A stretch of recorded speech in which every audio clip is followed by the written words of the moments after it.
After my elder sister jumped into the lake and was rescued, she claimed to have been reborn. She abandoned the noble son of the Prime Minister's family whom she had long admired and threw herself into the arms of my utterly ordinary fiancé. Anyway, he doesn't love you, he just sees you as my substitute. When he reaches the pinnacle of power, he'll abandon you, his lowly wife. I am merely the illegitimate sister, forced to smile and concede gracefully. My legitimate elder sister has already died once. Haven't you learned yet that men cannot be relied upon? Hello, everyone. Welcome to my channel. Subscribe us to read wonderful stories every day. Now, the story begins. When Changfeng came to my family with betrothal gifts, he arrived in splendid attire atop a spirited horse, brimming with youthful arrogance. I risked getting scolded by hiding behind the screen to steal a glance. The man had clean-cut features, his jet-black hair tied high. His every movement exuding gentle humility, the most refined among ordinary people. I breathed a sigh of relief, feeling I might just be worthy of him. He discussed politics and history with father, displaying vast knowledge without arrogance, making father smile faintly and nod repeatedly. I pondered in my heart whether marrying him would give me a better life than staying in the Yun residence, when Changfeng behaved impeccably, showing not the slightest disdain or dissatisfaction with my status as a concubine's daughter. Until my legitimate elder sister, Yun Xiu, returned from her travels. She barged into the room in a whirlwind, paying no heed to the servants trying to stop her. Her flamboyant peony-red dress billowed like burning flames as she moved, compelling Changfeng to involuntarily shift his gaze toward her. Yun Xiu, disregarding the presence of an unrelated man, leaned against her father's knee. Raising her brows and blinking mischievously as she recounted amusing tales from outside, she spoke of how she chased off greedy peddlers, rescued harassed maidens, and even freed a little rabbit caught in a trap along the way. When Changfeng fell silent, he stared in awe at Yun Xiu's rosy, flushed cheeks. Her father caressed her black hair dotingly and chided lightly. "Axiu, we have guests. Mind your manners." The next second, when Changfeng's fervent gaze froze, it was like a bucket of cold water mercilessly dousing a newly kindled, fragile flame, because the girl he was to marry was named Yunxia, not Yun Xiu. The flowers fall with intent, but the stream flows heartlessly. When Changfeng sent me gifts through others, there was always a share for my elder sister, and in his letters of greeting, he would invariably add, "Give my regards to Miss Yunxiu." It's just a pity that my elder sister would always give it a cursory glance before tossing it aside. Her heart belonged to the eldest son of the Prime Minister's family, Zhao Qinchen. Young Master Zhao was dashing and handsome, surpassing even the legendary Pan En in looks. But father thought him too dissolute, past 20 with no ambition for fame or rank, only lingering in the fragrance of women's company, hardly a reliable match. The only thing he had going for him was his status as the Prime Minister's youngest legitimate son. Father ordered me to persuade my elder sister not to set her heart on a worthless lump of mud that can't even be propped up against a wall. I went, and as it happened, she was eating grapes sent by Zhao Qinchen. A man like young Master Zhao is someone you could never hope to reach in your lifetime. "You should be happy for me that he has taken a liking to me." She scoffed at me instead, casually plucking a grape and playfully tossing it at my forehead, with a thud. I frowned and clutched my forehead. She burst into laughter. "Yunxia, don't be a sour grape just because you can't reach it." I lowered my head, silently enduring her insult. I was a concubine's daughter. My birth mother had been a maidservant who attended to father, and I was conceived by accident, to put it bluntly. I too am a servant. If the master is pleased, he grants me food. If displeased, beating me to death with a stick would be entirely justified. This was the lesson Yunxiu taught me. She tossed another grape at me, hitting the tip of my nose perfectly, making her giggle. "Do you know this single grape is worth a month of your wages? Only young Master Zhao could afford to give me such luxuries." She loved mocking me for being poor and stingy. "You," her eyes sparkled, "just like your dead concubine mother. Reeking of poverty, what could you possibly understand?" I lowered my head, staring at my shoe tips, and remained silent. My mother died because of Yunxiu's torment. When I was little, I was taking a nap when Yunxiu sneaked over to snatch my stuffed doll. My aunt tried to dissuade her, saying I would cry if I woke up and couldn't find it. She got angry and ran out to jump into the lake. With a nimble leap, she plunged in, terrifying my aunt, who had no choice but to steel herself and jump in after to save her. But she could swim, my aunt couldn't. She climbed back onto the shore without calling for help, just giggling as she watched my aunt flail and sink in the lake. By the time I was woken up, my aunt's body had already been carried out and buried. When questioned, Yunxio's usual trick was to cry, simple, crude, and effective. She said my aunt only went to the bottom of the lake to retrieve the money she dropped. She died because of her greed. My aunt brought it upon herself. It had nothing to do with her. Everyone believed her. So from that day on, I needed nothing but the money I carried with me. Seeing my silence, Yunxio snorted and casually crushed another grape between her fingers, letting its glistening juice drip to the ground. See, you can't afford these grapes, yet I can crush them as I please. Don't be so young and learn nothing but envy. Unable to bear others' good fortune, I lowered my head and replied, "Thank you for your guidance, elder sister." He took a few steps back and walked out. After that, I kept my mouth shut. Father was furious. Preferring to send her to become a nun rather than allow her to marry young Master Zhao, Yunxio was at her wits' end. Watching other women gain favor with young Master Zhao, she grew desperate. On a dark and windy night, Yunxio climbed over the wall and didn't return until dawn the next day. When she came back, her clothes were disheveled, her hair bun was askew, and several hairpins were missing. She proudly told me that she had secretly pledged herself to Zhao Qinchen. And as soon as father gave his consent, Zhao would come to the Yun residence to propose marriage. I was shocked, though not entirely surprised. "You're not even married yet, how could you?" She glared at me, jabbing her finger hard against my forehead. "You fool, with all those beauties around young Master Zhao, if I don't invest some serious effort, how could I ever hook him?" My scalp tingled with dread. "Then, how do we get father to agree?" She grinned mischievously. "I'll go find father later and say if I can't marry him, I'll jump into the lake. He'll surely think I'm just being dramatic. You wait by the lakeside. The moment I go in, you run and fetch father. Don't worry, I can swim anyway, it'll be fine." I was stunned. She hummed and frowned at me. "You're not still holding a grudge against me, are you?" I shook my head, putting on an obedient expression. As an unfavored illegitimate daughter, I've always been cautious with my words and actions, striving to be as invisible as possible. My only sense of existence came when others needed to use me. Father used my introverted and docile nature to showcase the harmony of his household. My elder sister used my dullness to accentuate her own noble radiance. As for Wen Changfeng, he too probably wanted to use me as a stepping stone to climb onto father's ladder to the clouds. Didn't he? I could almost foresee my future. But I don't care. I just want to survive, better yet, to survive with dignity. All those romantic notions pale in comparison to my own life.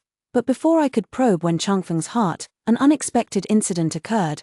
After Yunxio fell into the water, I promptly called father back. But I never expected Wen Changfeng to also be in father's study. He had come to discuss our grand wedding arrangements. Upon learning of Yunxio's accident, father left in such haste he didn't even turn his head, though equally anxious.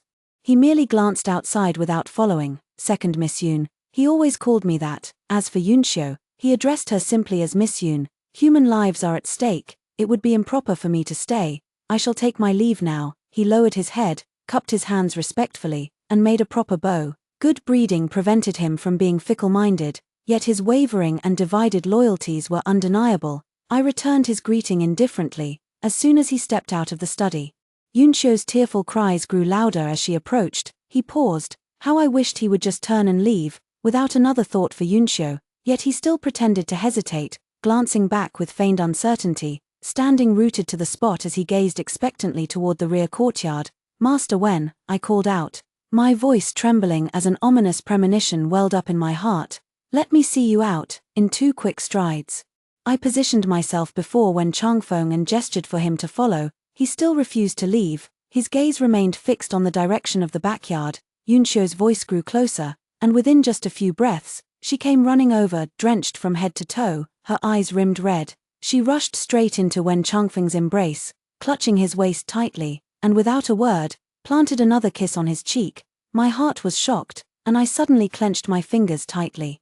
That was my fiancé, the man I was engaged to. Yunxio knew about it. It felt as if all the blood in my body had frozen, and my chest was struck violently by a hammer weighing thousands of pounds, shattering me into pieces. When Changfeng froze in astonishment, he didn't push her away, but restrained his excitement and gently patted Yunxio's back. His lingering touch made my blood boil uncontrollably, blurring my vision. In that instant, it was as if a fire had burned away the illusions and hopes that had just risen in my heart. Yunxio dared not sleep at night and insisted I keep her company. In her eyes, I naturally wasn't worthy of sharing her bed, nor should I lay bedding on the floor. So I naturally fetched a wooden stool, sat by her bedside, propped my head on my arm, and listened to her speak. Yunxia, my past life was too horrible. Zhao Qinchen was no human, he only took me as a concubine, with countless bedmates. He abused and humiliated me, even gifting me to others like a present. I was just his pawn to manipulate people. My drowsy mind suddenly snapped awake. I looked at her carefully, but she didn't seem to notice anything amiss. You're quite the lucky one. Wen Changfeng rose swiftly through the ranks and actually became the prime minister, standing toe-to-toe with Zhao Qinchen. At this point, Yunxiu was utterly baffled. After that, I died under Zhao Qinchen's torment. While Wen Changfeng's power reached its zenith, yet you took the initiative to propose a separation, claimed some money and shops, abandoned everything, and left. Yunxia, why do you want a divorce? He's already the prime minister now. Back then, the whole world knew of Wen Changfeng's prestige, truly second only to the emperor, above all others. Yunxiu's face involuntarily flushed crimson, her jade-like earlobes tinged a delicate pink. I listened silently. At first, I didn't believe it. Yunxia, I'm going to marry Wen Changfeng. He likes me. I know he does. She suddenly sat up, gripping my arm tightly. He only sees you as my replacement, since you'll divorce him sooner or later anyway. Why not just let me marry him? Seeing the determination in her eyes, I finally began to ponder the matter of rebirth carefully. For someone as haughty and profit-driven as Yunxiu to dive headfirst into this, could rebirth truly be real? Moreover, will I divorce Wen Changfeng in the future? What on earth happened that forced someone like me, who only wanted to survive, to demand a separation? I'm absolutely certain I won't fall in love with Wen Changfeng. He must have done something that would lead to certain death, something that would implicate my past self, which is why I had no choice but to leave. I curled my lips into a smile. All right, sister, go ahead and marry him. If Yunxiu is so eager to throw herself at him, then I'll just let her have him. The stool was hard, and I sat with my spine straight for several hours. Every muscle in my body ached, swollen and numb, yet I patiently listened as Yunxiu recounted the tragedies of her past life and her unrequited love. Fearful yet agitated, her pent-up need to confide gave me an unexpected opportunity. It was as if only by speaking incessantly could she dissolve her resentment and lingering dread. I desperately tried to memorize every potentially useful detail, not daring to miss a single word.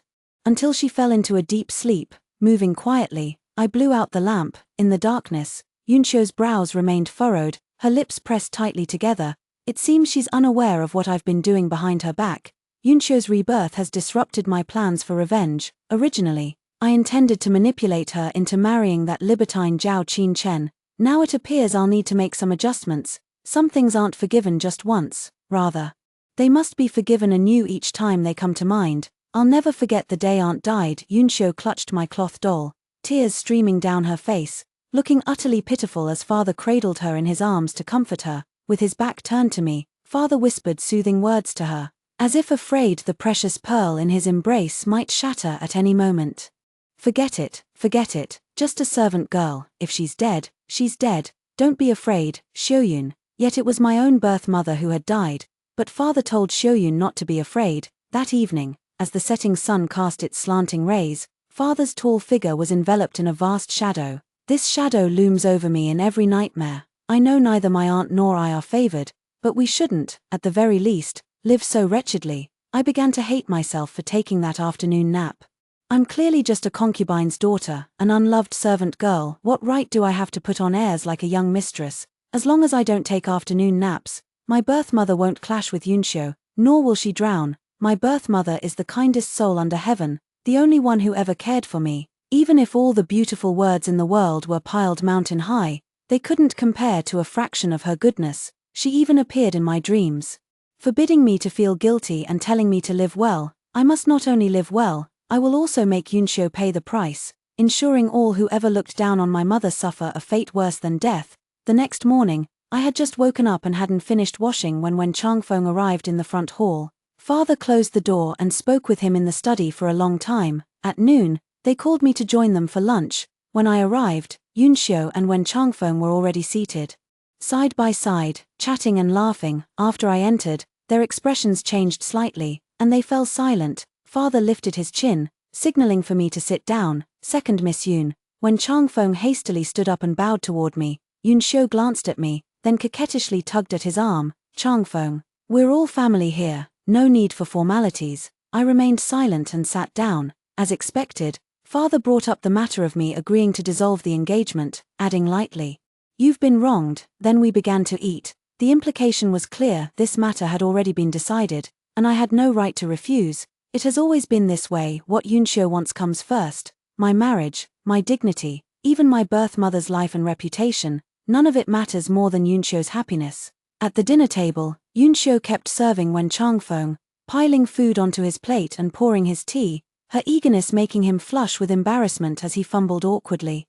I should have been the most humiliated, the most furious person at that table, yet I sat there as if nothing were amiss. He kept glancing at me, gauging my reaction. After finishing the meal, I got up to leave, while Yunshio eagerly followed father to the study to discuss the wedding arrangements, when Changfeng, seeing no one around, caught up to me and called out in a low voice, "Second Miss Yun, I have something to say to you." Today, he was dressed in a blue robe, looking refined and neat. Seeing me stop, he quickly stepped in front of me. With a look of shame, he said, "Allow me to apologize to you, Second Miss Yun, for failing to live up to your kind affections." Actually, I frowned impatiently. No need. I didn't show the sadness or humiliation he had expected. Without even waiting for his explanation, I turned and walked away again. He stood there dazed, waiting until I had gone far away, without chasing after me again. "Since you've abandoned me, why put on that pitiful act of helplessness? Do you really think I'd be heartbroken and sad after my marriage was called off?" Yunshio busily prepared for her own wedding with great fanfare. The news that she was marrying down to Wen Changfeng, a minor 7th-rank official, had also spread. To avoid suspicion, Yunshio ordered me to discard all the letters Wen Changfeng had written me and the gifts he had sent. When going out, I was to deny ever being engaged to him otherwise. It would tarnish her reputation. If word got out that I stole my half-sister's man, wouldn't people laugh their heads off? She had the audacity to do such a thing, but others weren't allowed to speak of it. Yunshio was brimming with self-satisfaction, even beginning to put on airs befitting a prime minister's wife. She proclaimed herself to be heaven's favored daughter. Reincarnation was truly bizarre. If she wasn't the protagonist of this world, who else could possibly deserve that title? Therefore, this time she would undoubtedly fall in love with the right person and live the most glorious life imaginable. I wanted to laugh in my heart. Hadn't she thought the same way in her past life? In that past life, hadn't she also been utterly convinced that the one she loved was worthy? Now, in this life, just because there's the excuse of rebirth, does that make him more worthy than before? Did she not understand how fickle human hearts are? The person who would die for you one moment could abandon you for profit the next. Sure enough, Yunshio's joy didn't last long before bad news arrived. Zhao Qinchen, discovering she had abandoned him, a prime minister's son, for some obscure nobody, couldn't bear the blow to his pride and began spreading malicious rumors. He claimed Yunshio had failed to seduce him and, in a fit of anger, married someone else. As proof, he presented the hairpin she had dropped during their secret rendezvous that day. Along with a scented handkerchief. Yunshio panicked. She quickly checked again. It was indeed lost during that intimate encounter back then.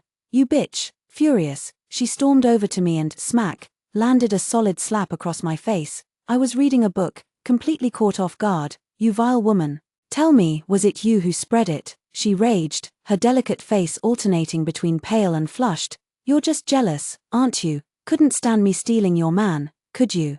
I suppressed my anger, set the book aside, and said solemnly, "Elder sister, younger sister wouldn't dare." "You wouldn't dare." She pointed at me with her finger and let out 2 cold laughs. "Now that rumors have spread, if Changfeng becomes suspicious and grows distant from me, how can I still marry him? Yunxia, I don't care what method you use. Now, immediately, at once, go outside and admit that it was you who stole my clothes and hairpins to impersonate me and seduce Zhao Qinchen." Yunxia was genuinely terrified, her fingers trembling as if the stolen happiness might slip away at any moment. I put on a submissive expression. "But, even if little sister admits to this matter, when elder sister reaches her wedding night with young master Wen, if he discovers there's no blood, that night when she sneaked over the wall to taste forbidden fruit, Yunxia would inevitably pay the price." Yunxia froze for a moment, biting her lip as a strange glint flashed through her eyes. "Don't worry, father and I have already discussed it. We'll get him drunk, put out the lights, and since you resemble me by 6 or 7 parts, you'll take my place. He won't notice. Once it's done, after you've shed blood, make an excuse to wash up and come out. Then switch back to me. As long as there's blood on the wedding handkerchief, we'll have fooled them." I blinked, so the father and daughter had already planned everything out. What about me, sister? If I'm no longer a virgin, how will I ever marry in the future? She scoffed, her eyes narrowing with amusement. Yunxia, as long as the Yun family has a use for you, that's the greatest blessing you could ask for. With that, she shot me a warning glare before turning to leave. Clutching my stinging cheek, I watched as the maid beside me wordlessly went to fetch an egg to soothe the swelling. When no one was around, I finally laughed out loud in satisfaction. Good, Yunxio in this new life was still the same as before. She took the bait effortlessly. I took out a piece of paper and began writing with my left hand. Continue spreading rumors about Yunxio. Begin preparations for our escape. Additionally, investigate when Changfeng's preferred type of woman. Train one at any cost, sparing no expense. After writing this secret letter and carefully sealing it, I whistled for a carrier pigeon and sent the message on its way. Yunxio wasn't wrong in her guess. I was indeed the one who spread the rumors, all to force her into making me the scapegoat. Only by becoming the scapegoat could I prepare for my eventual escape, though I'd been laying groundwork by Zhao Qinchen's side for a long time, planning to slowly torment Yunxio after her marriage to him. I never anticipated this sudden rebirth business. I was initially worried that Yunxio from my past life might discover my behind-the-scenes manipulations, but she remained as foolish as ever. I felt relieved, since she no longer liked Zhao Qinchen. Those pretty faces I'd bribed with money no longer needed to cling to him. The next target is Wen Changfeng. Yunxio was absolutely right. I'm a wretched soul, greedy for money, just like my dead aunt, willing to risk my life for it. But money makes the mare go, and it could also make those devils pounce on Yunxio, devouring her flesh piece by piece until nothing remained. Auntie had only been dead for a day when Yunxio grew tired of that cloth doll. She had someone send the tattered doll back to me. The doll, sewn by Auntie's own hands, was a little horse. With malicious delight, she had cut off one of its legs, torn open its belly, pulled out the stuffing, and then used red ink to outline the shape of intestines. When the old woman returned the little horse to me, she didn't leave. Instead, she widened her eyes, curled her lips, and waited for my reaction, anticipating my wails. Oh dear, looks like the little horse has died. See here, its guts are spilling out. TSK, how pitiful. The old woman stared at me expectantly. I turned and went back inside. Out again. I grabbed a pair of scissors. 3 cuts, 7 cuts. That cloth pony was torn to shreds by my frenzied hands. The old woman was terrified by me, her expression shifting from anticipation to stunned silence, then to horror, as she cursed and stumbled away. After she left, I set fire to the puppet and burned it to ashes. From that day on, all I wanted was money. My father, who never liked me to begin with, grew even more convinced that I was beneath him. He stopped even pretending to show me affection. Since I loved money, he figured giving me some gold and silver would suffice.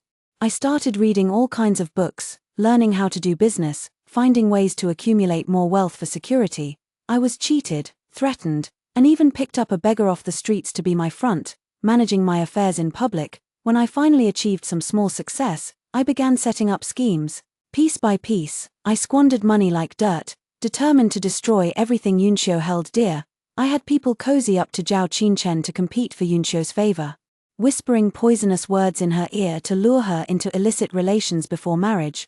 But Yunxio was reborn. Fortunately for me, even after rebirth, she remained the same fool obsessed with nothing but men. She was passionately discussing how ill-fated her love life was. While I was busy recording the political changes and public sentiments of the time, what was trending among the common people, which official had exposed their weaknesses, and who had emerged as a dark horse, these were the things that caught my attention. All of this would once again become my leverage for revenge against her. In the following days, I began going out frequently. When going out, Yunxio forced me to wear the clothes she had worn during her intimate encounter with Zhao Qinchen and to adorn myself with her jewelry. She also began spreading rumors outside that I was promiscuous. Seducing young Master Zhao, how dare a mere concubine-born daughter dream of entering the Prime Minister's household? I was utterly disgusted, yet I had no choice but to submit obediently. The more I was insulted, the greater my chance of escaping through this incident. After wandering aimlessly through the streets for a while, I went to my shop and climbed up to a hidden attic. Agu stood beside me, dressed in men's clothing. She was a beggar I picked up 5 years ago. It was the dead of winter then, and she had collapsed from the cold. I spent a fortune to save her. A girl, emaciated from hunger, was wrapped in damp, heavy straw in the bitter winter. If I didn't save her, She wouldn't survive that winter. Later, when she woke up and looked at me for the first time, I knew we were the same kind. Now, she is my second in command, from a scrawny bean sprout to a young woman who now stands a head taller than me. Aegu is the person I trust most in this world. If rumors spread about you impersonating your elder sister to seduce men, there'll be no turning back for the rest of your life. Aegu looked at me with concern. I waved my hand dismissively, completely unconcerned. Reputation is only capable of hurting you when you care about it. She looked at me with heartache in her eyes. Find me a Buddhist nunnery, I'm going to become a nun. Also, regarding the newly appointed officials on this list, start bribing and getting close to them. Make them show favor to Wen Changfeng, spare no expense to pave the way for Wen Changfeng's rebellion. Aegu was startled by me. Rebellion? Would he dare? Since Yunxiu predicted that night that I would divorce, I've pondered long and hard, envisioning many scenarios. Truth be told, Wen Changfeng is actually a decent candidate for a marriage of convenience. I could accept him not loving me, even using me as a substitute, no matter how many concubines he takes. I wouldn't care as long as I can live peacefully. But in my past life, I divorced. Yunxiu died not long after my divorce, and then was reborn. She didn't know why I divorced, nor what happened after the divorce. She only knew that Wen Changfeng had a limitless future, far better than that beast Zhao Qinchen. But is that really the case? What happened afterward must not have been simple. Her mind was so full of thoughts of the man that she didn't even stop to consider why things had unfolded this way. Therefore, I suspect Wen Changfeng harbored intentions of taking sides and rebelling. Once discovered, it would mean the extermination of 9 generations of one's clan. But Yunxiu died too early. She never knew whether in his past life he intended to rebel or conspired with others to do so. In this life, I will guide him down this very path. Moreover, if I were to tell that fool Yunxiu that she could gamble everything to have Wen Changfeng in theft as a prince, or even become emperor, didn't she think she was the protagonist of the world? Wouldn't she covet the position of queen or royal consort? Gossip swept over me like a raging flood, forcing me to stay indoors. When others recognized me, they hurled insults, some even secretly threw rotten eggs and vegetable leaves at me, mocking my lofty ambitions for impersonating my elder sister to seduce the prime minister's son. Zhao Qinchen knew the truth, but he valued his reputation too much to defend a lowly concubine-born girl.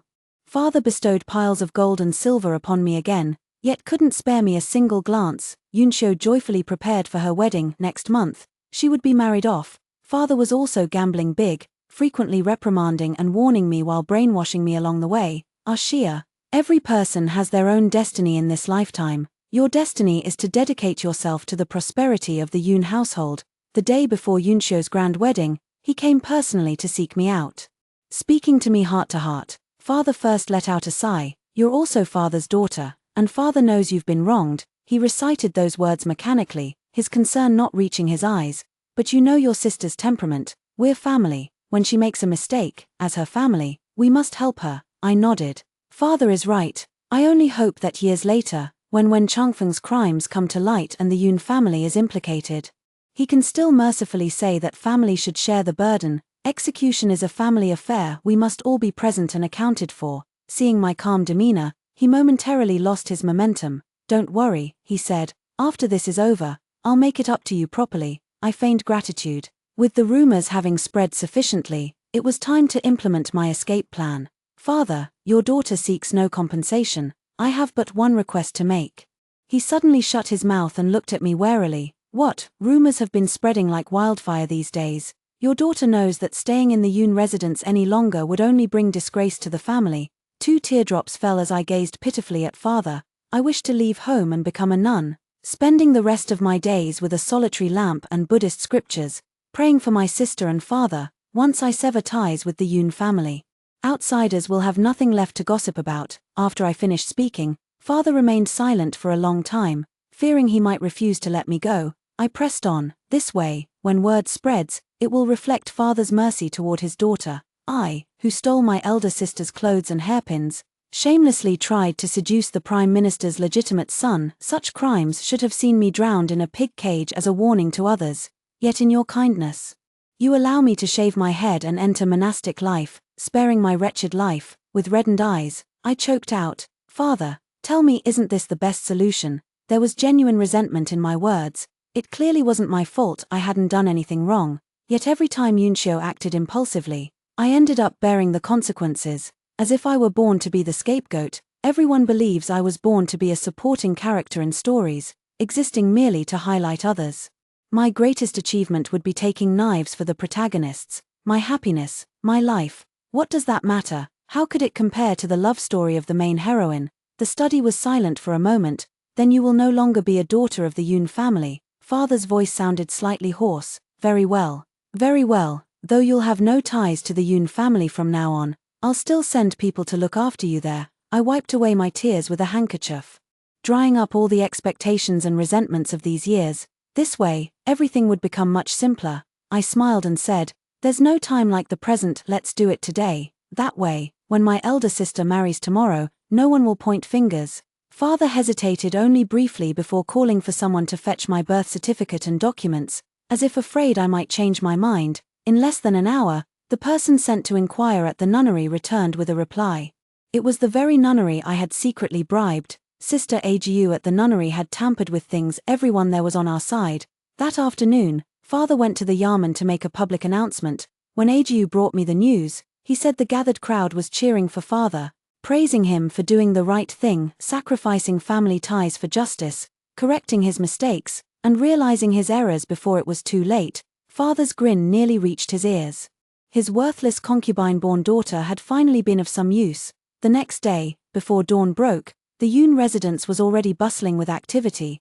Everyone was busy to the point of not touching the ground, some attending to Yoonshio's bridal makeup, others inventorying the dowry, and still others listening to the wedding matron's instructions. No one noticed me, the illegitimate daughter, slipping quietly out through the side gate. This time, I left with nothing. The clothes on my body and the hairpin were all purchased by me outside. I don't want this place to leave the slightest trace on me anymore. Agu was waiting for me outside. Beside her stood a spacious carriage, clutching a handful of wildflowers and dressed in an understated grey men's outfit. She raised her arm with a smile as she saw me approaching. Congratulations on your freedom. I hid outside for a month, according to Agu's informants. It wasn't until afternoon that Yoonshio and Father realized I was missing. They searched until dusk. When Changfeng arrived for the wedding procession, only then did they panic, cursing loudly in my courtyard and torturing my servants for information. Yoonshio was still waiting for me to offer my virginity to her love on our wedding night. Yet I ran away. Those servants were Yoonshio's spies all along. Beating them to death wouldn't reveal my whereabouts. Yoonshio married on schedule. She was no fool. On their wedding night, she used her monthly cycle as an excuse. Later, she likely devised other methods to avoid the matter altogether. When Changfeng still adored her beyond measure, willing to pluck the stars from the sky for her, their affection became the envy of many. For the entire month I was in hiding. Everyone in the Yoon household searched for me, even turning the nunnery I was supposed to enter upside down. Concerned about saving face, they naturally dared not declare me missing. They could only grit their teeth and swallow their blood, claiming I had secluded myself in the nunnery to cover for me. They never imagined a mere concubine-born daughter would dare to run away, nor would they permit a concubine-born daughter to tarnish the reputation of their Yoon household. Watching them get frustrated was amusing to me. A month later, I returned to the nunnery. That afternoon, Yoonshio arrived in a huff. Agu and I entered the nunnery together. Finally, she could openly accompany me. So when Yoonshio raised her hand to strike me again, Agu coldly intercepted her arm, saying, "Madam, please restrain yourself." Yoonshio stared at Agu in disbelief. This was the first time she'd tried to hit me and failed. Her face darkened as she looked down at me imperiously.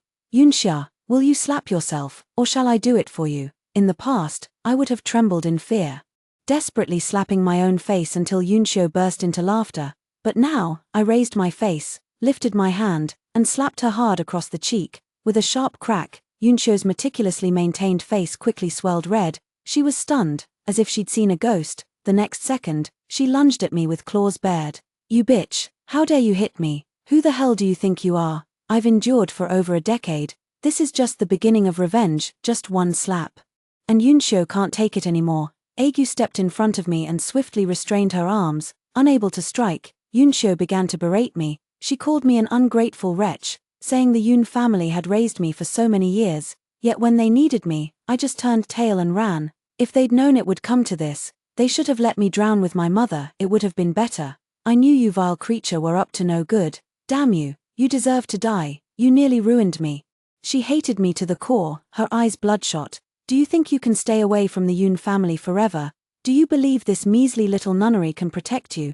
Just wait until you return, father will have your skin flayed off. I clasped my hands together, lowering my eyes and brows. Amitabha Buddha, elder sister, I'm so scared. What if father doesn't donate the incense money and the abbess gets angry? Then I won't have good days anymore. I'll go hungry, suffer cold, and be tormented every day. She froze momentarily, nodding instinctively. Yes, you rely entirely on the Yun family's support. Without the Yun family, you're nothing. Ha ha ha. I suddenly burst into laughter, doubling over as if hearing the most hilarious joke. Elder sister, the one who's always relied on the Yun family's support, who lives by depending on men, that's always been you, not me. Yunxiu hadn't expected me to be so impervious to persuasion.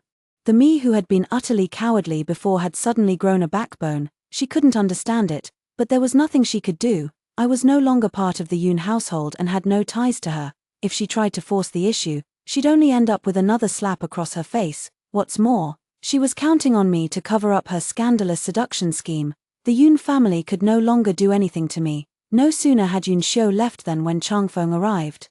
It was rare for men to visit a nunnery. He went straight to the abbot, specifically requesting me to resolve his doubts, and paid a considerable sum of incense money. In no time, he appeared before me. I hadn't intended to pay him any attention, but I couldn't resist when the abbot promised me half of that incense money. Fine, I can't afford to turn down money. It had been a long time since they last met, and when Changfeng looked even more radiant, brimming with vitality.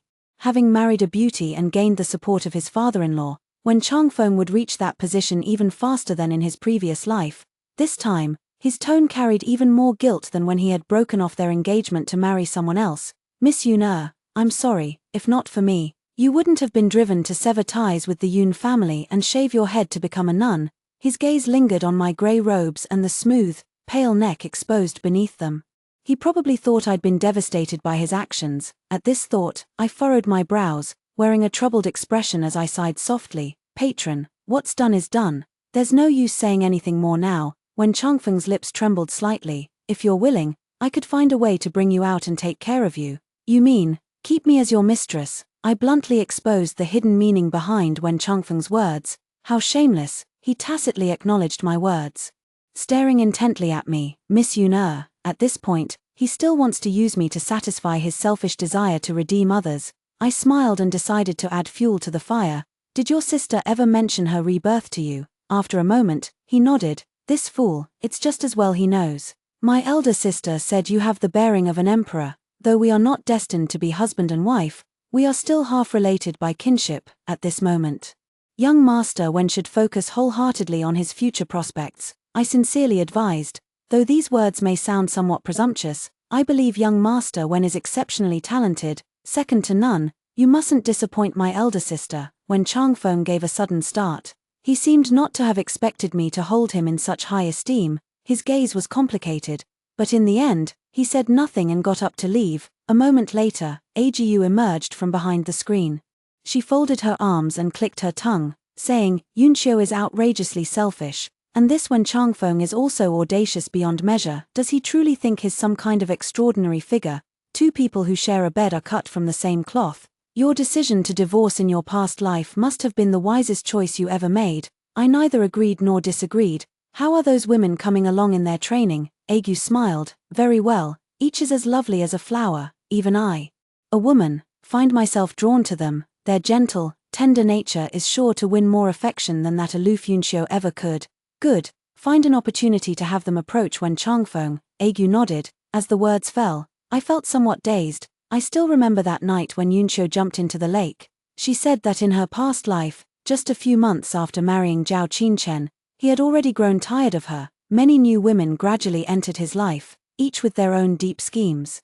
She kept fighting with those women, battling back and forth until both sides were wounded, always feeling as if she was being watched and toyed with. It was as if the most enchanting and seductive women in the world were all flocking to Zhao Qinchen. Now I am finally certain. Yeah, that was me too. With the information Yunxiu revealed after her rebirth, I quickly gained control over a group of minor officials, some with money, others with leverage. They began singing when Changfeng's praises at every opportunity, lauding his every word and deed, while women flowed into his residence like water. Yunsho basked in the limelight for several years. Behind the scenes, she suffered immensely. When Changfeng loved her, but not enough. What one cannot obtain in youth will haunt them for life. Yunsho transformed from an unattainable white moonlight into a readily available cinnabar mole, stripped of that halo. When Changfeng soon found her dull, Yunsho began leveraging knowledge from her past life to help him consolidate court influence, all to vie for favor. When Changfeng matured with remarkable speed, now it was time for the pawn I'd nurtured for over a decade to make its move. His own ambition conspired with Yunsho's greedy manipulations and the flattering sabotage I'd arranged through my agents. Soon, when Changfeng chose a political faction to align with, the Yun family had no choice but to board that same ship. From then on, fierce factional struggles began. When Changfeng began to feel overwhelmed, forced by circumstances to take actions from which there was no turning back, Yunsho was starting to panic. She came to find me, demanding to know why I had divorced her in our past life. A full decade had already passed. Her robes were exquisitely luxurious, every jade hairpin in her coiffure worth a fortune, her face dusted with pearl powder and lips painted peach blossom red, but she looked exhausted, as if she'd aged 20 years.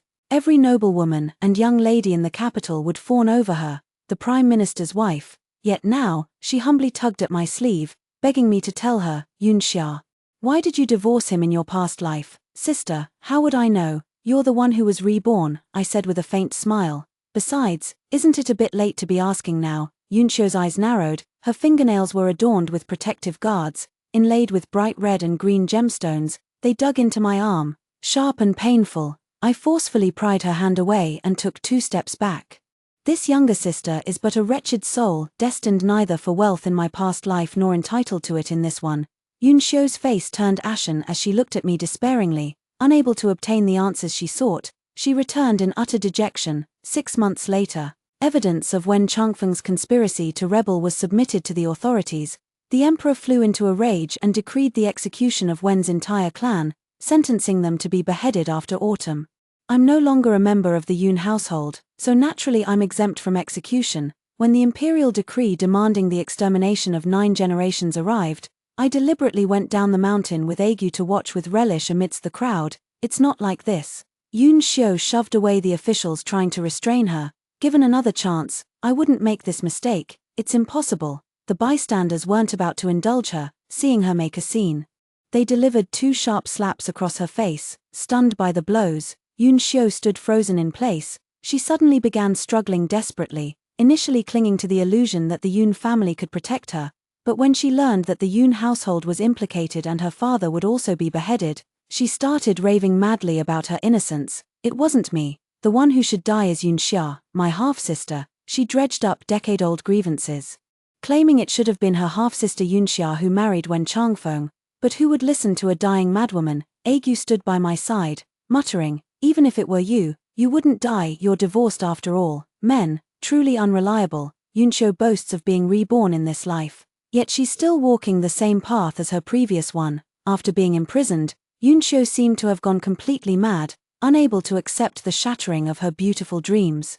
She alternated between weeping and laughing, one moment overturning her food, refusing to eat even if it meant death, the next picking it up and stuffing it frantically into her mouth. Out of kindness, I went to visit her in the prison. When she saw me, she froze for a long moment before recognition dawned, then threw herself against the iron bars, wailing, Yunsha, you've ruined me. You deserve to die. You do. It's not my fault. Her hair was disheveled, her body reeking of sour filth.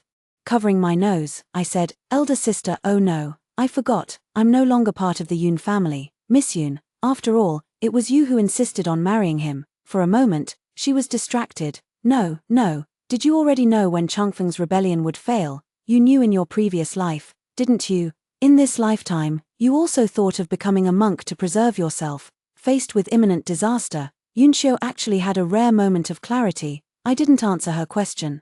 For the sake of our past acquaintance, I'll see you off. She pounded on the iron bars, her body swaying wildly back and forth. You vile wretch, it's you who ruined me. I should have thrown you into the lake that afternoon, let you die with your whore of a mother. I must have been blind not to see you were the mantis stalking the cicada. Yunsho was consumed by bitter regret. I reveled in her crumbling despair before death, savoring the sweet taste of vengeance fulfilled. If Miss Yun refuses to accept this, She'll just have to be reborn again." She shrieked like a ghost and stretched out her arms, trying to grab me. The violent commotion attracted the jailers. The jailer approached with his club, and as soon as he got close, Yunxiu clamped her mouth shut in fear and scurried to hide in the corner. The jailer snorted coldly before leaving again. She glared at me resentfully and said no more, after quietly watching her for a while longer. I left some tea money for the jailer and instructed him to take extra care of the Yun family members. As for Wen Changfeng and father, I couldn't even be bothered to look at them. They will reap what they sow. I want them to live as comfortably as possible until their execution day. Let them slowly savor this despair of impending doom. They mustn't hang themselves from this despair before that day arrives. The jailer was also quite easy to talk to. Holding the heavy money bag, he chuckled. The abbess is truly kind-hearted. It must be the blessings from her years of good deeds that spared her from sharing the same fate as these people. Don't worry, I'll make sure to take good care of them. They'll eat well and sleep well, I guarantee it. I smiled faintly, amid her. On the day of the execution, I deliberately changed into everyday clothes and, on a whim, even sewed a small cloth horse doll. Holding that childish doll, I stood at the very front of the crowd. Watching as they were beheaded one by one, Yunxiu was so terrified she lost control of her bowels. And when Changfeng wasn't much better, father, after all, had weathered many storms. Though his hair had turned completely white and his eyes were filled with despair, he still maintained some dignity in his bearing. When he saw me, father suddenly became agitated. "Yunxia," he shouted loudly. Yunxiu and Wen Changfeng both turned their gaze toward me. I nodded with a smile. The noon hour had arrived, and the executioners raised their broadswords high. I also raised that little pony plush. Placing it in front of me, I fiddled with its 4 legs. Clip-clop, clip-clop. I acted out the scene of a pony galloping. Aunt died for this doll, and I kept it as their final gift. Yunxiu's already pale face suddenly turned ashen white. Father also seemed dazed. With a sharp crack, the executioners' broadswords fell in unison, one by one. Severed heads, their expressions frozen in terror and sudden understanding, thudded onto the dust-covered ground. The first thing I did with my newfound leisure, I erected a cenotaph for my concubine mother, making regular offerings ever since. The second thing, I confronted my nightmare of drowning head-on and learned to swim. Agu insisted on teaching me. The third thing, we went wandering again, Agu and I, a horse-drawn carriage, a few bodyguards, and piles upon piles of silver. We sail upon the emerald waves, admiring rivers merging into the sea. Through the woods we seek wild paths, then to the mountain temple under moonlight in search of osmanthus blooms. Rising early, we mind not the morning chill. Returning late, we fear not the frosty cold. These magnificent rivers and mountains have healed much within me. Long afterward, when we spoke of those past events again, Agu said I had too much patience. 10 years of silent endurance, playing such a grand game behind the scenes while showing nothing on the surface, waiting for Wen Changfeng to mature, waiting for the Yun family to fall, waiting for all grievances to be settled by the passage of time. At last, vengeance was finally served. Agu asked me with emotion, "Were you afraid when you first learned that Yunxiu had been reborn?" I smiled. Perhaps it was heaven's will for Yunxiu to fully taste the fruits of karma. That's why she was granted rebirth. Some sins, a single lifetime of atonement is never enough. The second story, on my husband's 35th birthday, he requested permission from the emperor to retire from military service, as the great general who guards the nation. His military exploits were illustrious. When the emperor asked what reward he desired, he knelt before the throne with all his battle honors and pleaded, "I beg your majesty to grant my child who has been wandering abroad an official status. Fu Chengyan and I have shared deep marital affection for over a decade. Back when the imperial physician said I would have difficulty conceiving, he never minded. He even secretly took sterilizing medicine himself, saying he'd rather remain childless forever than let this princess suffer even the slightest heartache. Now, the words he spoke at the banquet have made me the biggest laughingstock of the dynasty. Only then did I realize that the love and affection he had shown me for over a decade was all a lie, while his secret family with another woman was the truth. Fu Chengyan wanted to secure a legitimate status for his illegitimate son, leaving me, his lawful wife, twisting in the wind. But he forgot I am the princess of this dynasty, and all his glory and wealth were merely bestowed upon him by me. The emperor gazed at Fu Chengyan kneeling on the ground, his face as dark as still water, remaining silent until sweat poured down the man's back. In the end, he merely brushed it off with a casual remark, This matter concerns only you and the imperial sister, best discussed after the banquet concludes." The rewards were gone, and Fu Cheng'en's jubilant expression turned to terror.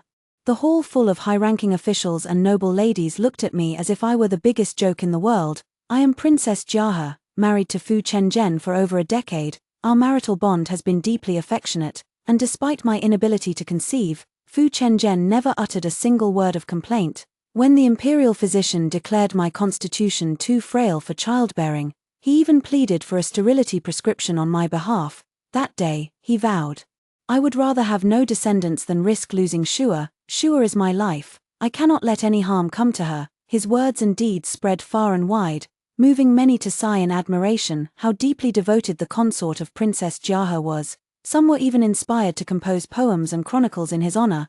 But now, he tells me he already has offspring and wants the child to be recognized by the family lineage, recorded under my name, back at the princess's residence. Before I could even sit down, Fu Cheng'en stammered, "Shuyun, Cheongyang is outside the manor with Anna. They wish to see you." Before I could speak, he quickly added, "I know you wouldn't make things difficult for them, mother and son. Could you please have the servants bring them in?" As soon as the words were spoken, my personal attendant hurried in. "Your Highness, that woman is standing at the manor gate with her child, insisting on seeing you but refusing to enter." A crowd has already gathered outside. Upon hearing this, Fu Chenzhen immediately rushed out. "Cheongyang, why must you do this?" He looked at the delicate woman standing at the door, his eyes filled with heartache. The woman called Cheongyang stood before the mansion with her child. She had a gentle and charming appearance, with delicate skin that made her seem several years younger than me, though I was a princess. I didn't possess her tender loveliness. No doubt Fu Chenzhen had doted on her greatly these past 10 years.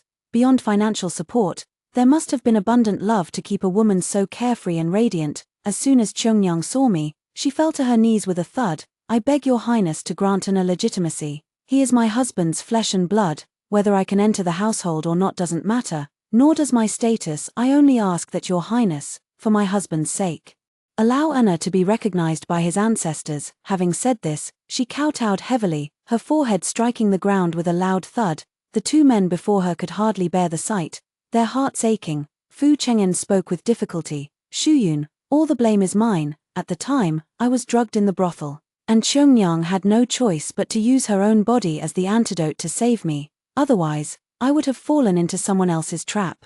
Cheongyang never asked me to redeem her freedom. It was only later, when she became pregnant, that she had no choice but to seek me out because the Madam of Baihualu demanded she take clients. She could only come to beg me." Seeing her pitiful state and remembering she had once saved me, I helped redeem her freedom and bought her a small courtyard to live in.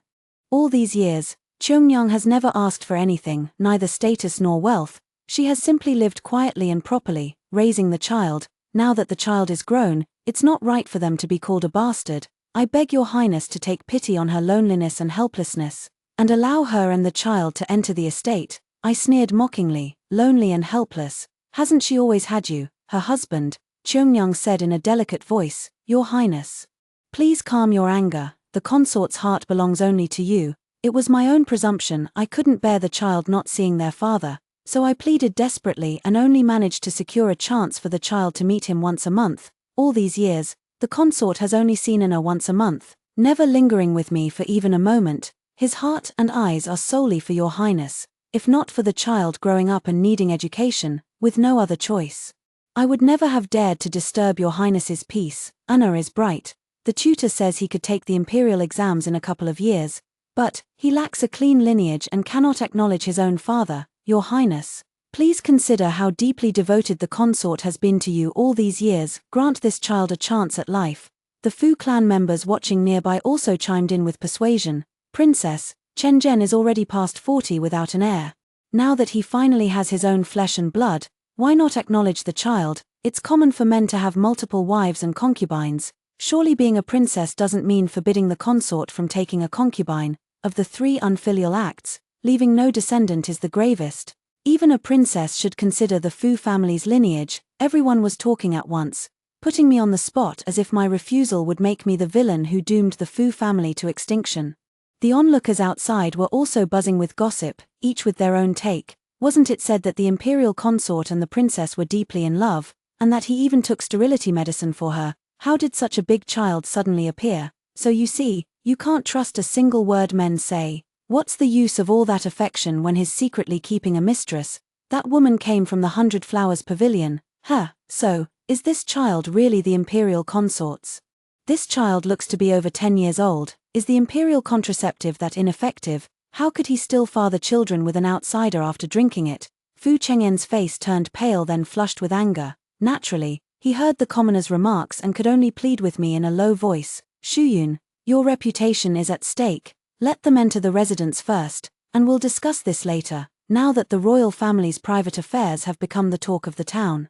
I had no choice but to let Fu Chengyan bring the mother and child into the residence. As soon as they entered the inner courtyard, he fell to his knees with a thud. Shuyun, I know it's all my fault, but what's done cannot be undone. It's just adding 2 more mouths to feed. If you agree to let them stay, I swear they'll never appear before you. I promise you too. I will never meet Chongyang in private. My body and my heart belong only to you. I closed my eyes, feeling as if my heart had been violently wrenched out and thrown to the ground. The next day, the Empress summoned me to the palace. Seeing my haggard face, she sighed deeply. Shu, your royal brother said that although Fu Chengyan has achieved military merits, he won't spare him if he dares to betray you. You've been treasured like gold since birth. How could you let them insult you? His Majesty says you should do whatever you wish, just don't torment yourself.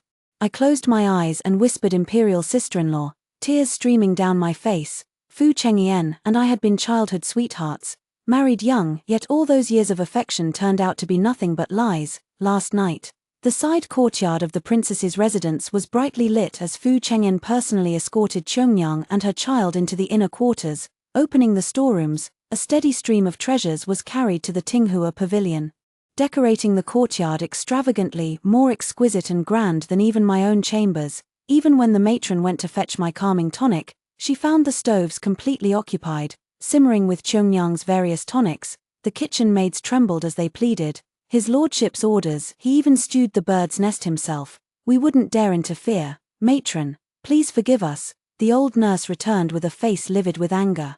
I let out a bitter laugh. It was only my first day in the mansion, and even my private kitchen had been taken over. It was clear that Chongyang couldn't just be a woman he had a fleeting affair with. She must be the one he cherished most in his heart.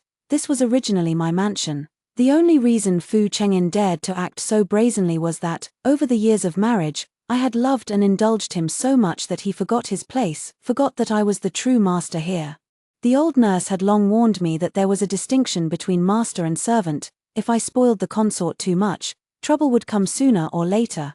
But Fu Chengyan had treated me so well, I foolishly believed he would never betray me. As it turned out, I couldn't have been more wrong. I was too lazy to return home and face them, so I simply stayed in the palace for a few days to clear my mind. But when I finally returned to the princess's residence, I found it bustling with guests.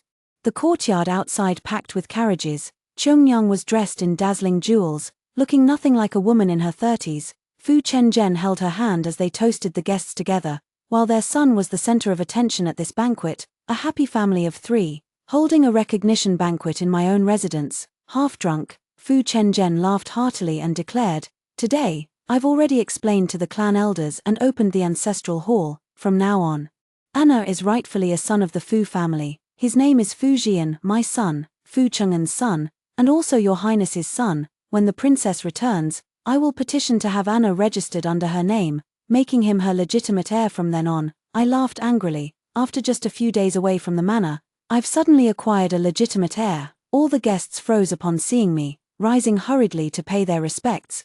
"Greetings to Her Highness the Princess, Your Highness.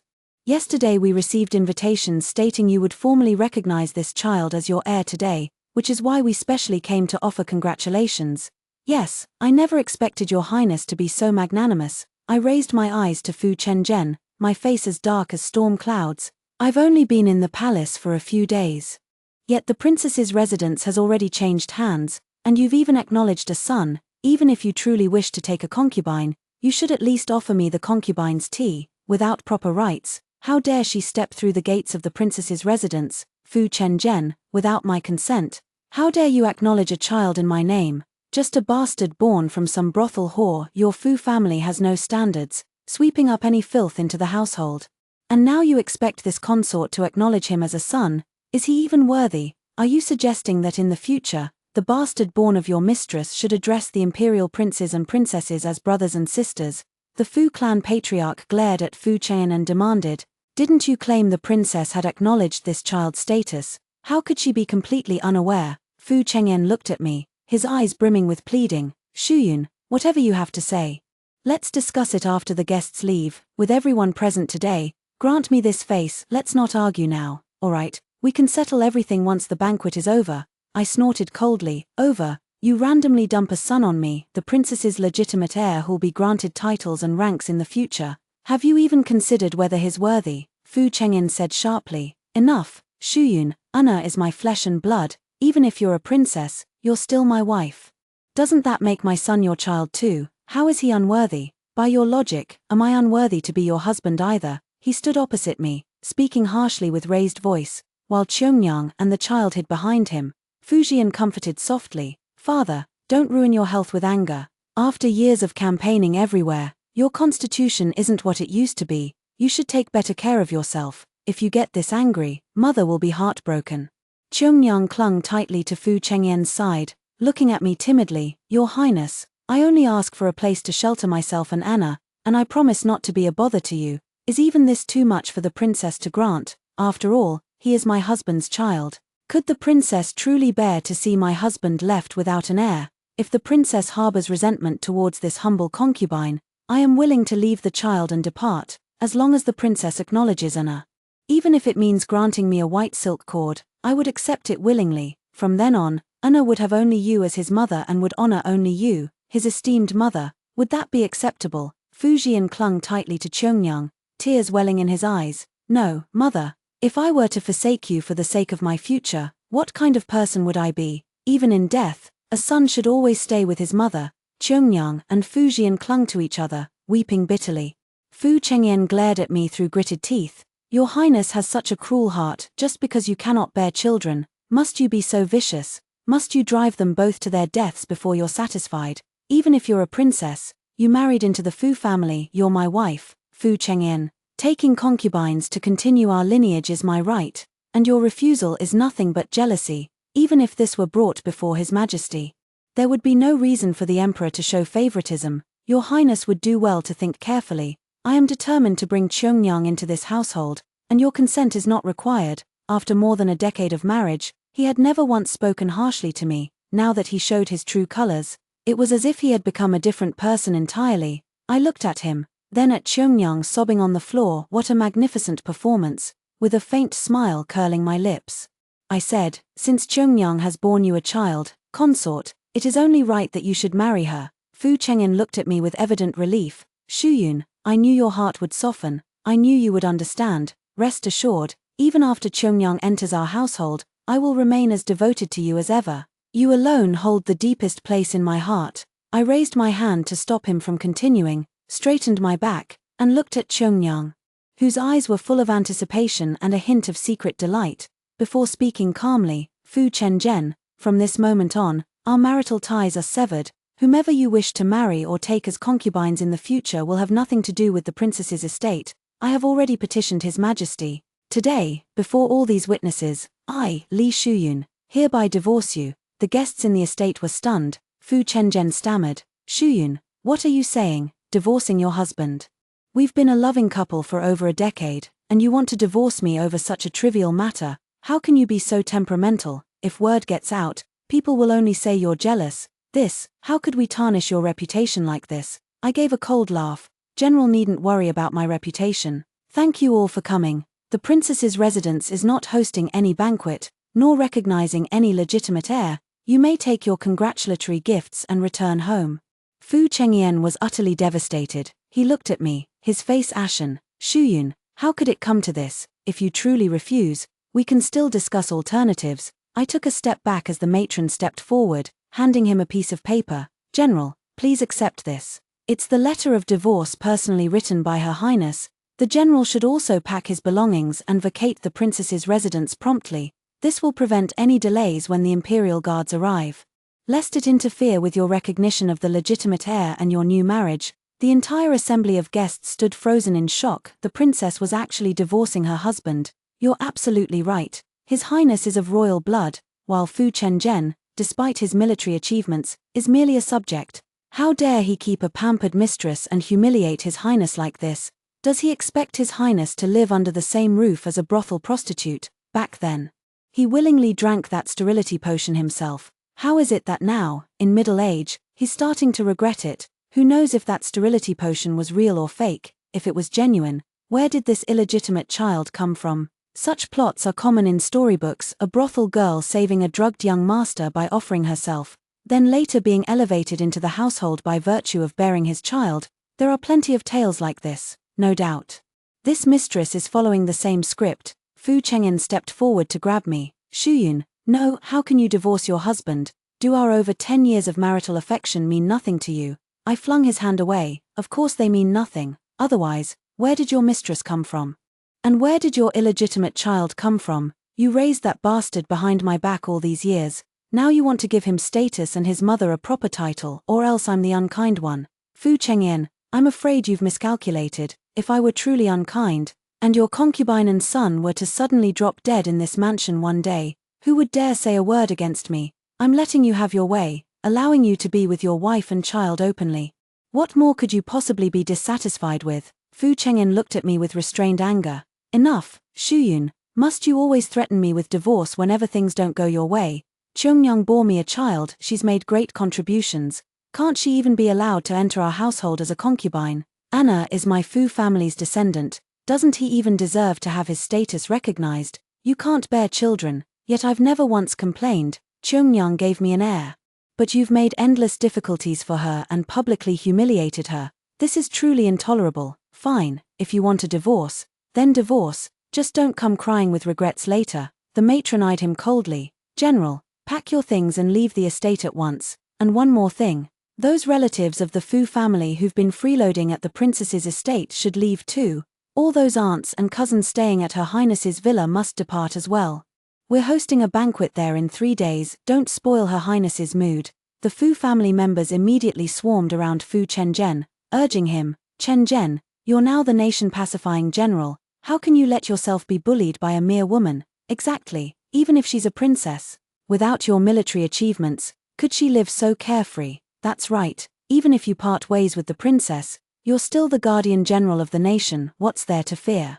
The matron glared at him coldly. General, pack your belongings and leave the estate at once. And those relatives of the Fu family who've been freeloading at the princess's estate, they should leave too. All those aunts and uncles staying at Her Highness's villa must depart together. Our princess's villa will host a banquet in 3 days, don't ruin Her Highness's mood.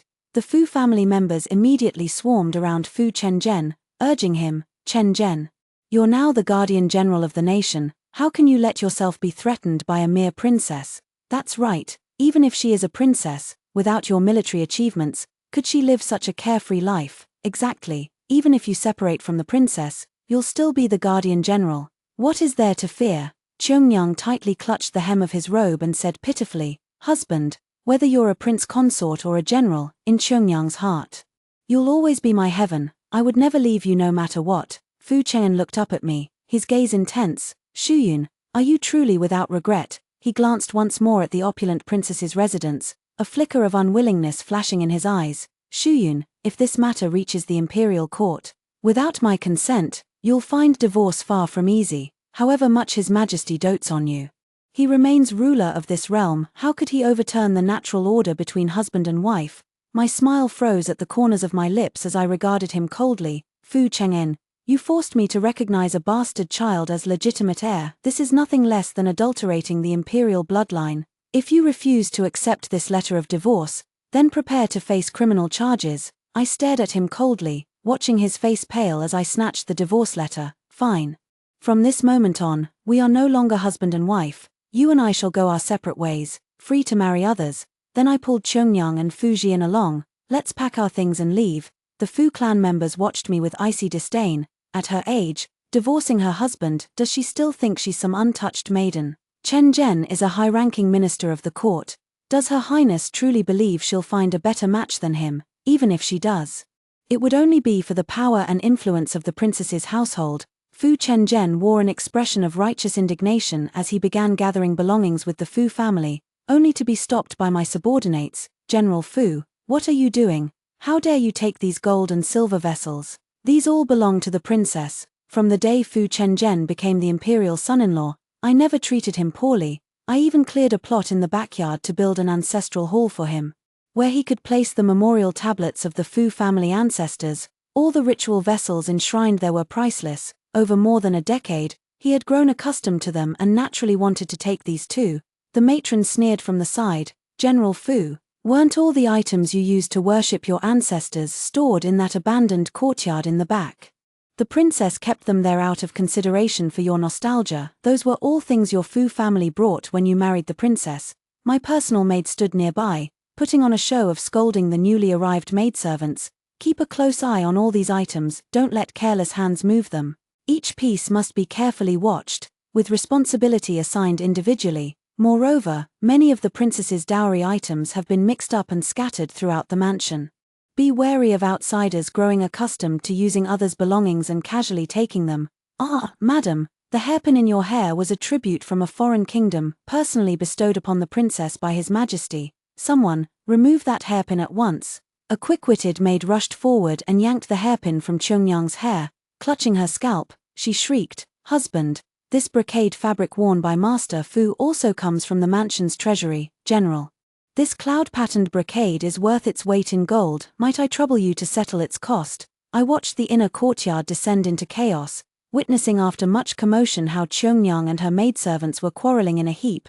"These are the jewelry my husband gave me. How dare you take them away?" During my stay in the palace these past few days, Fu Chengyan had arranged a courtyard for Chungyang, furnishing her with fine food, clothing, and daily necessities, all premium goods from the treasury. Apart from occasional gifts from the emperor, everything else came from the princess's residence. Sitting in the courtyard, I sneered mockingly. General Fu seems to have forgotten the rules. All my belongings are imperial made. Wearing items beyond one station is punishable by law. How dare you casually gift away things bestowed by His Majesty? Summon someone to thoroughly inspect everything General Fu has taken away, lest anything be overlooked. Half a day later, Fu Chengyan moved out of the princess's mansion with Chungyang, her child, and a few freeloading relatives. Before the marriage, Fu Chengyan had a small residence, but after becoming the imperial son-in-law, he enjoyed endless wealth and glory, and no one remembered this humble courtyard. Only upon returning did they realize how dilapidated it was.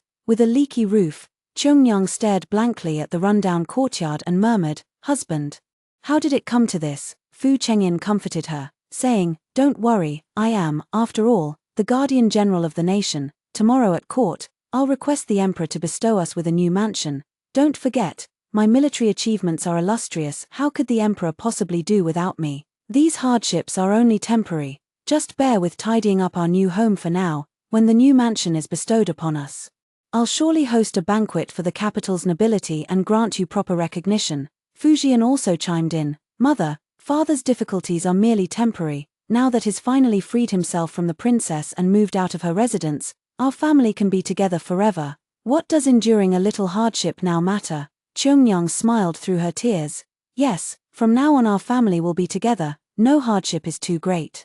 Their family conversation was deliberately relayed back to the princess's residence. When I heard it, I nearly burst out laughing. Fu Chengzhen really thinks too highly of himself. Whether it's thunder or rain, all are the emperor's grace. By disregarding me, he's disregarding the imperial family itself. How could my royal brother possibly allow him to enjoy wealth and comfort? Moreover, if not for marrying a princess, with his mediocre talents, where would he have gotten the opportunity to achieve merit and build a career? Being so ungrateful and arrogant about his accomplishments, he's gradually lost his original sincerity. The emperor knows all this well. That's why when rewarding him, His Majesty emphasized his devotion to his wife and service to his master, ostensibly showing approval, but actually delivering a veiled warning. All these years, if not for me balancing things for him, he would have long lost imperial favor.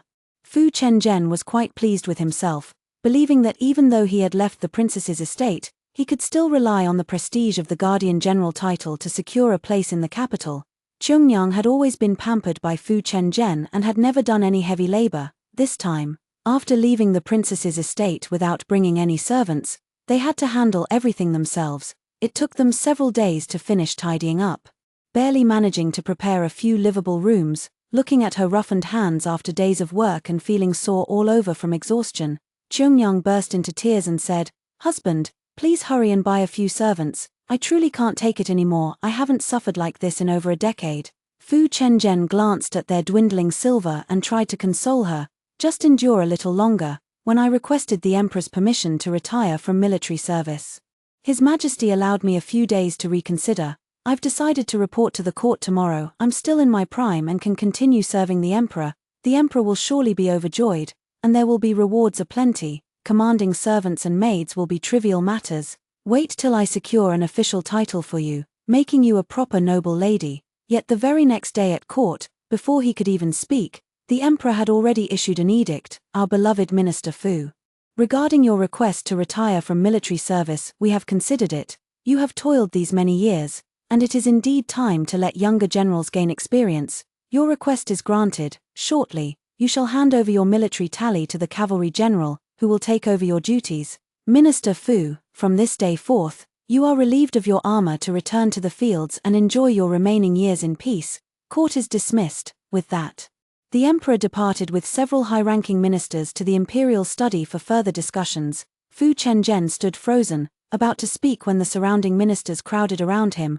"Ah, General Fu, now you can enjoy wealth and honor in peace. What splendid fortune. We heard General Fu is taking a new wife. Don't forget to invite us to the wedding feast. General Fu, though you're no longer the imperial son-in-law, with a lovely wife and beloved children, your heart's desire is fulfilled. Truly, the princess must be remarkably tolerant. Anyone else would have had your entire family executed long ago." Fu Chengyen's face changed dramatically, unable to utter a word, while the cavalry general looked at him with a beaming smile. "General Fu, let's go. We happen to have some military affairs to hand over." He strode ahead with vigorous authority, thoroughly basking in his triumph. After handing over his military tally and concluding his official duties, Fu Chengyen left the palace and returned home. The moment he stepped through the door, Cheongyang came forward to greet him, asking with a smile, "Husband, what did the Emperor say? Did he bestow us with a mansion and treasures?" Fu Jian also chimed in playfully. "Did he confer upon mother the title of first-rank noble lady?" But they didn't receive Fu Chengyen's reply, only saw him collapse into his chair, his face ashen as he muttered, "Everything's gone. The Emperor approved my request to retire from military service and return to farming, ordering me to surrender my military tally. Now everything is lost." Cheongyang shrieked, "What do you mean everything's gone? Are we supposed to live in this shabby courtyard from now on?" The Fu clan members also cried out in alarm. "How could the Emperor approve this? Go tell His Majesty it was all just a joke," Fu Chengyen said. "The Son of Heaven's dignity is too great for me to jest about," the Fu family members hurriedly advised. "Why don't you go and coax the princess again? After all, you've been married for many years. A few sweet words from you will surely make her change her mind." "That's right. At worst, you can tell her that Cheongyang and the child won't enter the Fu family's door. After all, your future is what matters most, as long as you have power and status. Cheongyang and the child can still enjoy good days. Why care about these formalities? If you end up with nothing, what's the point of them suffering hardships with you? Right, you can't just watch our whole clan ruin our future together and suffer hardships, can you?" Fujian supported his pale-faced mother and retorted, "Uncles, you all agreed when mother entered the family back then. How can you turn your backs on her now?" The Fu family members looked at them with disdain.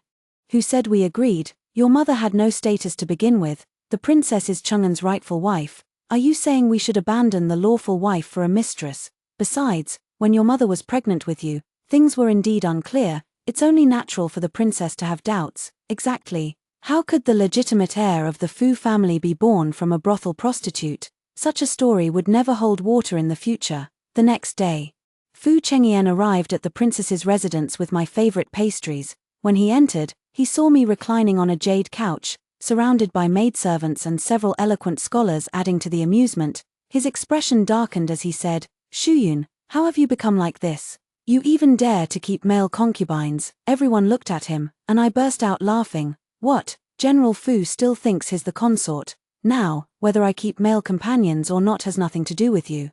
Besides, these gentlemen are newly renowned scholars from the capital, all from noble and prominent families. Hearing of my fondness for poetry, they came today to pay their respects and introduce me to their poetry society.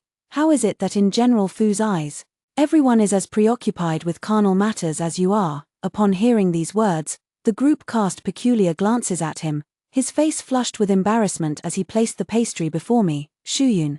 I queued for 2 hours this morning specifically to buy you these lotus cakes from Baiwei Lu, your favorite.